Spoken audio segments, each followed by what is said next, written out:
इराणमध्ये सुरू असलेल्या युद्धाचा परिणाम महाराष्ट्रातल्या व्यावसायिकांवरही झालाय। महाराष्ट्रात कुठे कुठे काय परिणाम झालाय पाहूया। इराणमध्ये सुरू असलेल्या युद्धामुळे भारतात गॅसचा तुटवडा भासू लागलाय।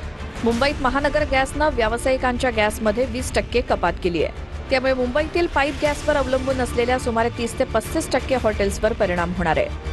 महानगर गॅस लिमिटेडनं व्यावसायिक वापरकर्त्यांना पाईपद्वारे गॅस पुरवठ्यात 20% आणि उद्योगांना 50% कपात करण्याची घोषणा केली।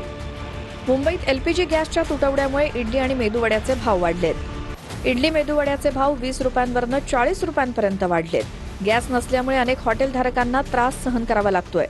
छोट्या मोठ्या व्यावसायिकांचा धंदा आता कोळशावरती सुरू आहे। सिलेंडर नहीं मिला तो फिर आगे मुश्किल बढ़ सकती है, धंधा भी कम धंधा तो होगा ही नहीं, आदमी को खाने के लिए नहीं मिल रहा है तो अभी धंधा का क्या सोचे। हाँ, रेट और बढ़ेंगे, इसमें रेट तो बढ़ाना ही पड़ेगा। जब हा जो युद्धाचा जो फटका आहे तो मुंबईला फार मोठा पडत आहे। हॉटेल व्यावसायिक असतील त्यांचे परिवार चालणार कसे? जर का गॅसचे जर तुम्ही वाढवत जर का गेलात तर त्यांचे घर परिवार त्यांचा कसा चालणार हे जर का करणार। आणि जरी परत जरी समजा युद्ध थांबलं, गॅस वगैरे चालू झाले तरी हे रेट कमी होणार आहेत का, जे सामान्याच्या खिशाला परवडणारे नसतील। मुंबईत चहाचा व्यवसाय करणारे छोटे व्यावसायिक आता इंडक्शन शेगडी वापरत आहेत। गॅस मिळत नसल्यामुळे 2 ते 3 दिवस या छोट्या व्यावसायिकांना व्यवसाय बंद ठेवावा लागला होता। पण दुकानाचा भाडं आणि काम करणाऱ्या व्यक्तींचा पगार पाहता आता इंडक्शन शेगडीवर व्यवसाय सुरू ठेवावा लागतोय। गैस नहीं मिल रहा, 2 दिन दुकान बंद था, अभी 2 दिन कल से इंडक्शन चालू कर दिया है, अभी 2 दिन हुआ है। इंडक्शन है तो फिर बिल भी ज्यादा आया होगा। क्या भाव में क्या है?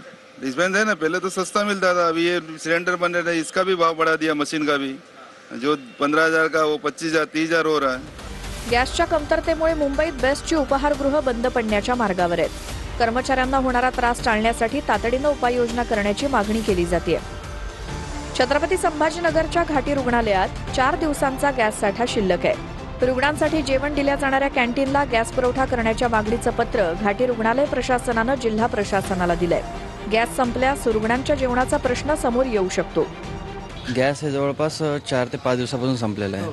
त्यामुळे आता आमच्याकडे शिवभोजन येतं, मग 200 लोक रोज जेवण करून जातात। मग 200 लोकांसाठी थांबता येत नाही आम्हाला, कारण की नातेवाईक असतात, बाहेरचे गावचे लोक येतात। सो आम्हाला चुलीवरचं शेवटचं पर्याय वाटलं।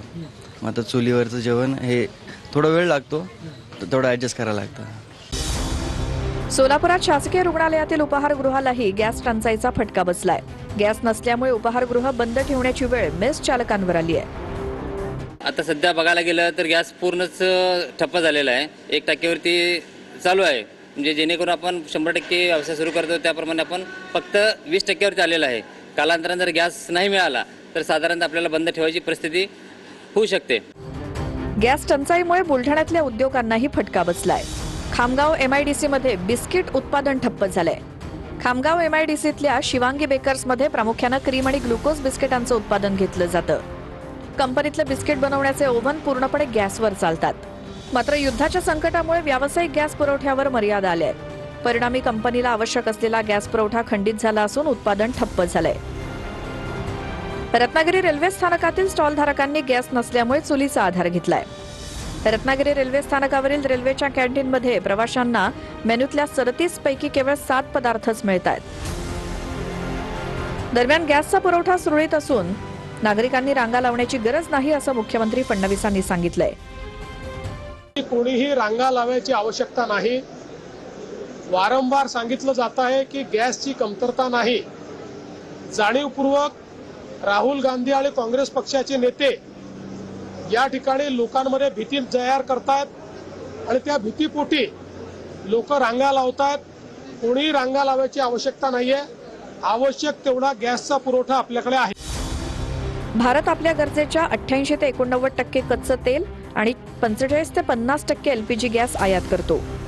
इराण युद्धामुळे सर्वच देशांच्या जहाजांना समुद्री मार्गात अडथळा निर्माण झालाय। याचा परिणाम भारतातही दिसू लागलाय। Bureau report TV9 Marathi.